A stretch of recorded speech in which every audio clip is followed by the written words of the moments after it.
Hey guys and girls, welcome back to another beautiful video on this beautiful channel on this beautiful day. How you guys and girls doing? Oh my god, it's the big one today.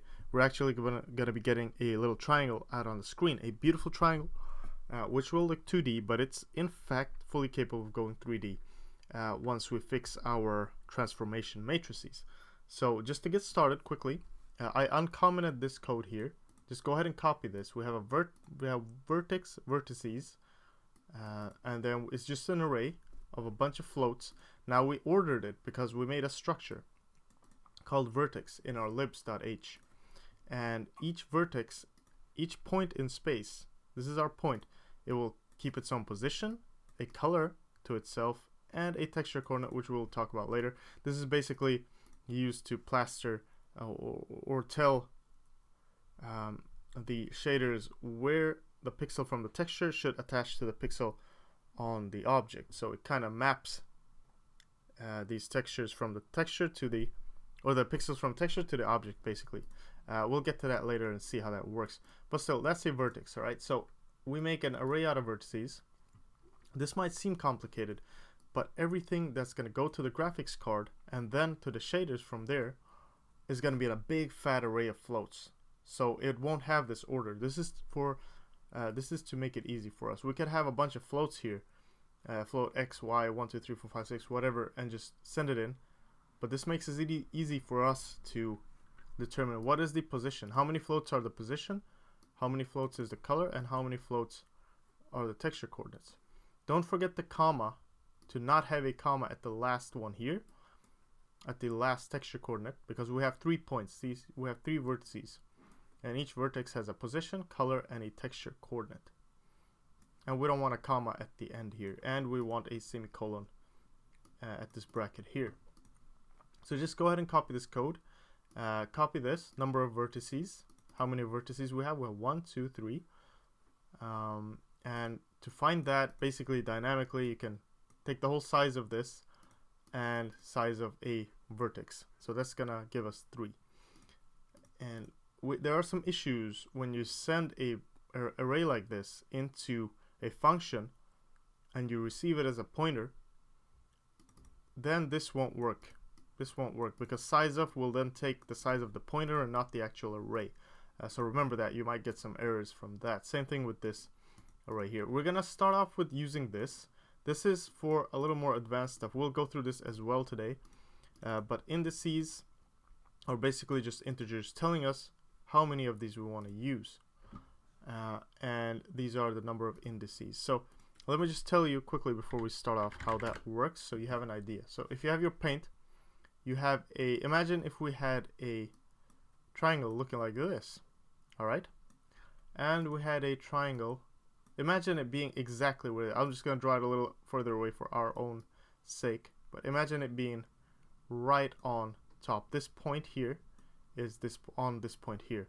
So what happens is that in this case we would have 1, 2, 3, 4, 5, 6 vertices, all right, to make a square.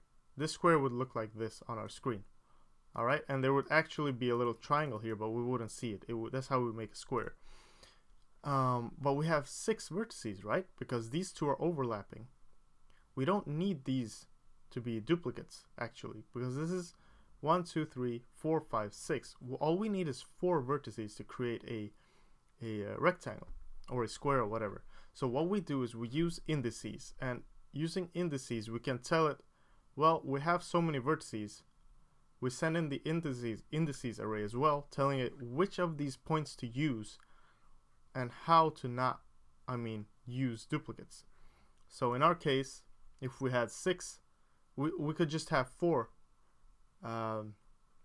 vertices here, and we could send in an indices array saying that the first triangle is created by 1, 2, 3, and the other triangle is created by 1, 2, and then I guess it will be something like this. We'll check this out later, like this, and then we can reuse these vertices to create another triangle. So imagine this being the base data, and this is some data that we can use to create as many triangles as we wanted using these vertices here. These are the indexes to the index array. So 0 would be the first one, 1 is the second one, and 2 is the third one. I hope you understood that, how that works, kind of. We'll see how that works in practice as well soon. I'm just gonna close this. Yeah, so there we go. Now, we have all that set, we have our vertex set. So how do we send all our data to the shader? So first of all, we need to have buffers, and these buffers are gonna hold our data, and they're gonna send it to the graphics card memory. And OpenGL has a bunch of different buffer types. We will use a VAO, which is kind of a big box. Imagine is a big box which kind of holds a lot of data. So you can just use the VAO. This will be our ID for the whole model, for the whole triangle. So we'll just create it first. It will be like our shell. This is our shell. GLUint. It stands for vertex array object. All right. So we'll just do that. And we'll say equals GL create vertex arrays. We want to create one, and we want to create or we'll do this. Here we go, GL create vertex arrays, and we want to just give it the VAO like that. So now in the background we created a shell to use. We want to bind this shell now, gn bind vertex array, and we'll just say VAO. So once this is bound, this means this is active now. Anything we do with any other buffers will bind to this VAO. So this VAO will get all the changes.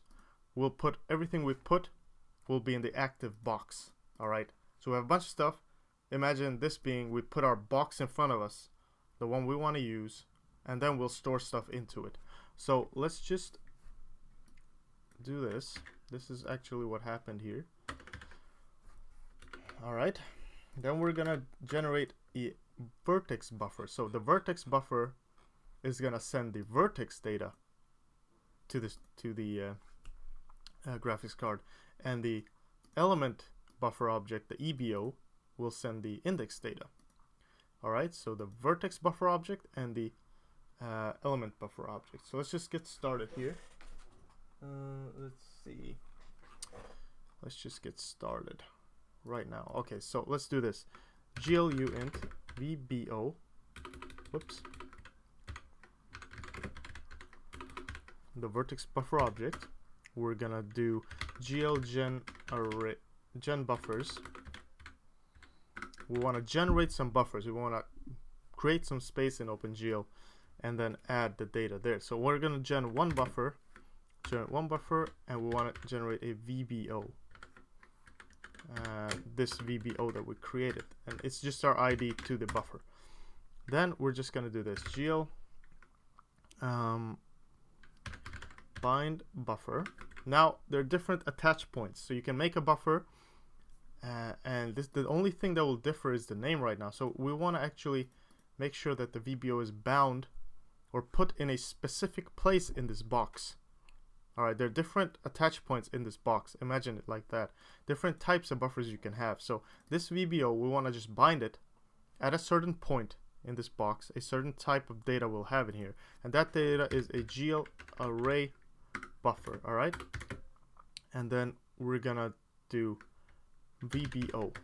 All right, so the VBO is bound to the attach point GL array buffer. It's just a simple array buffer. We'll send an array of floats. All right. And then what we want to do is on GL buffer data. All right, so this is the data we're sending to the graphics card now. And the target is, again, GL array buffer. The size will be size of, remember, our vertices array. And the data will be vertices. It's just a float array. And usage is important because this depends on how you want to use this data. Do you want to use it for drawing often, but not changing it often? Do you want to use it for drawing and changing it often, or not and stuff? And it's just really perfectly written in the learnopengl.com book. So there's a few different ones. GL static draw. This is to draw the objects, but you don't want to change these values too much once they're sent. You don't want to change them often. If you want to change them a little more often, you'll do dynamic draw. All right, but in our case, we're not going to change these. We're just going to say static draw. Read a little bit more about that. I'm not a professional, so I'm not 100% sure how to work with that. But I use static draw right now, and it's working fine. Now, to do the same thing with the element buffer object, gl uint ebo gl gen buffers. It's basically the exact same thing. Where is it? EBO. The only difference is where we bind this, because this is going to send different data. It's not going to send a simple array. It's going to send a different type of array, and it's going to be used for actually indexing these vertices, not just the vertices, but actually indexing them. So OpenGL is built for that, so it knows what element buffers do. GL bind buffer GL element array buffer. All right, that's the type we're gonna have for this buffer, EBO. And then we're gonna do GL buffer data GL array, no, element array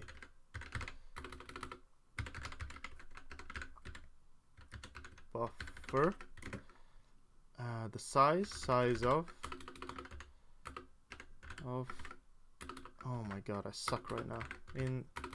Oh my god, indices is the data we're gonna send, and we're gonna use the same thing, GL static draw. All right, easy peasy. We don't need these right now, so I'm just gonna do this and do that. All right, and then we bound the buffer data. So all this sent the data, and this sent our vertex data. We don't want to do this again. All right, so this, because sending data from the CPU to the GPU memory is really costly. It takes a lot of time, because you can have a bunch of vertices, and you don't want to do this all the time.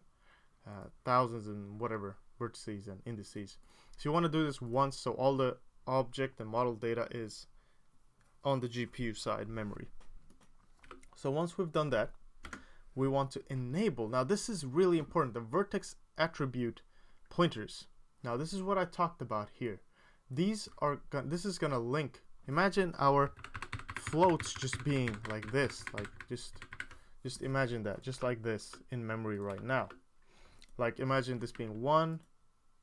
In our case, it's 0, 0.0, 0.0, 0.5, and then 0. And then we have a color 1, 0, 0, and then the texture coordinate, which is what is it? It was 1, 0 or something like that. And then just after that, without any warning, the next vertex data comes. And how can a graphics card or anybody see what all this represents? Now we know that these three are the position, this is the color, and this is the texture coordinate, but the graphics card doesn't know. This is where we set that. And you remember these vec3, vec3, vec2, right? This is all the data for one vertex. After that, we go to the next vertex in this big array. And in the fragment shader or vertex shader, we send the first position is gonna expect now 3 floats for the position. Second position is gonna expect 3 floats for the color, and the third position is gonna expect 2 floats for the vertex texture coordinates. All right, so we want to respect this, the decision we made in how to kind of order all of these, and this is up to us, right? So what you want to do is you want to do this gl vertex attrib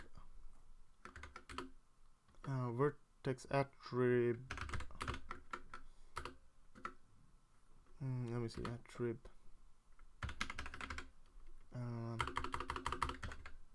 pointer. Okay, so that's gonna be vertex attribute pointer. So we're gonna set it. Now we're gonna say this is gonna be the first one, so 0. Remember, the first one, 0. This is gonna represent our position. So this is called input assembly. This is how we assemble our input and how we tell the graphics card how it's gonna use all our data. Input assembly. Now 0 position, all right, and the size. Now we're using 3 floats, so 3. The type is GL float, so we're sending 3 floats for the first attribute, and it's not going to be normalized. We don't need it normalized. Normalized, I think we talked about it in the vector tutorial, but just don't care about that too much right now. We don't need that. The stride is important. Now the stride is how much do we have to go in order to get to the next vertex position, the next vertex position, and that will always be the size of the entire vertex, right? Size of vertex.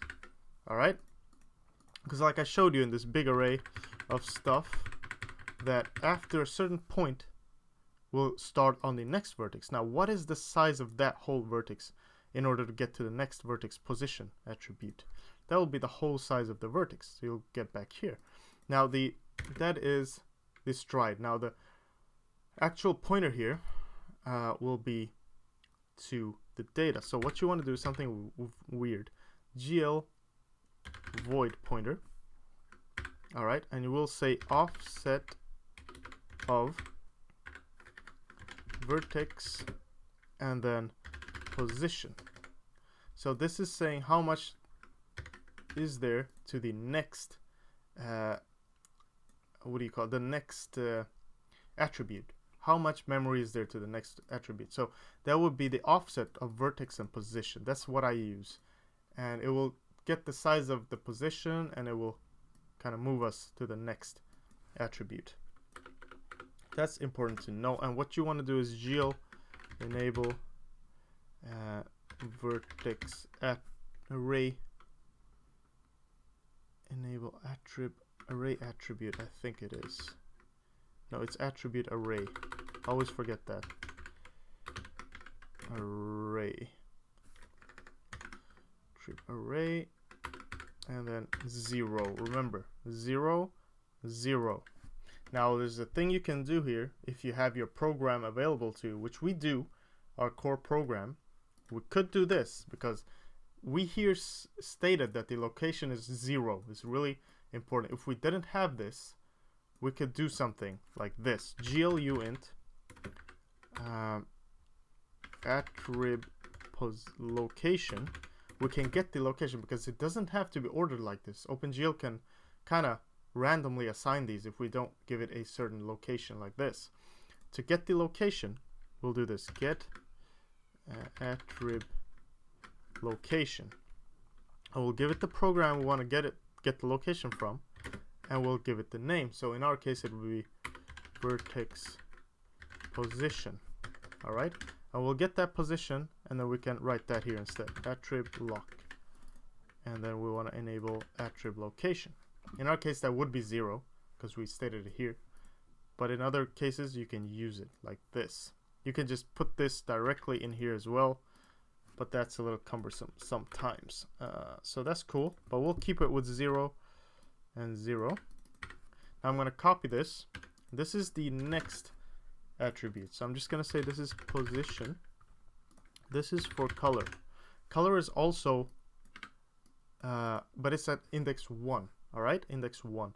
It's 3 floats, not normalized. Size of vertex for the stride to the next color, next vertices color attribute, and that's the offset of color to go to the texture coordinates. And then we want to enable attribute 1. Enable this attribute here. Now the last one is text chord. This is the texture chord. Now this is a little different. We'll put 2 and 2 here. It's 2 floats. All right, size of vertex and text chord. I think it's called text chord. Yes. All right, cool. So that's it. There we go. We enable it, and then we want to just GL bind vertex array 0 because we don't actually want to have any errors. You don't really have to do this right now in our case, but we should make it a habit to unbind anything, because anything bound, remember, is active, and then whatever you do after that will be affecting the active vertex array. But once we want to draw, this is the thing. Here is how you draw something. First, you always have to use a program shader. You want to tell it what shader you want to use. All right, so we're going to use our core program because that's what we have. GL use program, core program. All right, boom. Let me just do this. All right, cool. Polygon mode, is that fine? GL fill. All right, so core program, we want to bind vertex array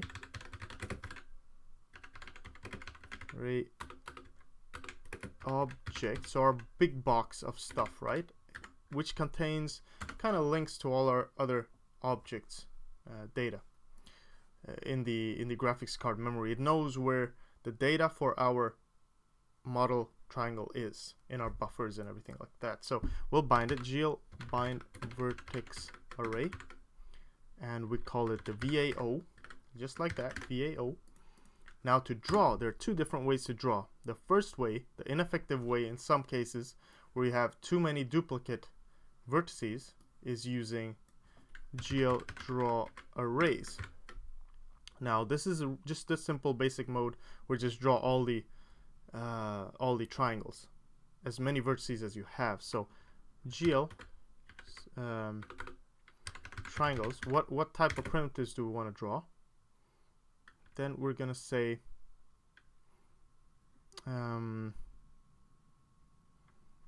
vertices, I think, and then count something. I'll have to double check that later, but you use GL draw arrays anyway. It was a long time ago I used it, so I don't really remember. But the other one is GL draw elements. Now this one I know. So what we want to do is we want to do GL triangles for the mode.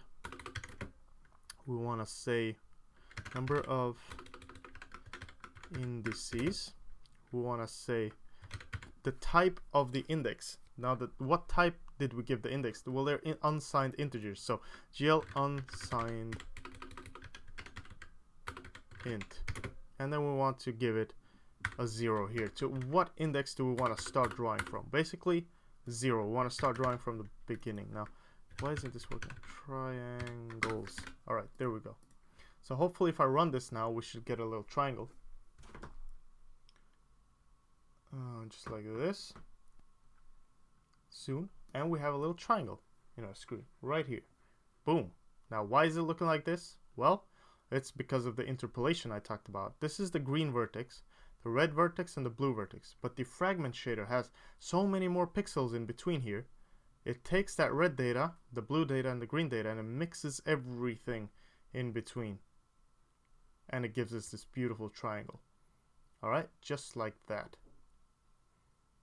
And that's how we draw. Now, if I was to just try this, GL draw arrays, GL triangles, number of vertices 0. If I was to try that, I don't think I'd actually get that out. No, let me just try to change that up. Okay, that worked. All right, that worked. So that's good. Number of vertices and 0. But this uses our indices that we sent into the vertex array object. But we're going to use that. There we go. All right, there we go. That's how we draw a triangle on the screen. Nothing special. If we wanted the triangle completely red from the fragment shader and ignore the colors we got in from the actual vertex attribute that we had, we could just do this. Vec for 1.f, 0.f, 0.f. Now we'll get a fully red triangle because this is the final color of the vertex, remember, or the pixel. All right, just like that. Boom, just like that. That's how we could change that up. And play around with the shaders, please do. Just play around with them, do what you can. Try to understand that the vertex shader runs for once for each vertex, so 3 times in our case, and the fragment shader runs after the primitive assembly is complete, the triangle is completed in our graphics pipeline. The fragment shader will know exactly how many pixels are contained within those 3 vertices, and it will run once for each of those. So that's how that works. And yeah, it depends on the program bound. So thanks for watching. I hope that helped, and I hope you understood how all that stuff works. It's kind of complicated sometimes, but I just tried my best. These are the steps. Try to follow these steps and you'll be fine. But thanks for watching again. Take care, and I'll see you guys in the next video, right? Bye-bye.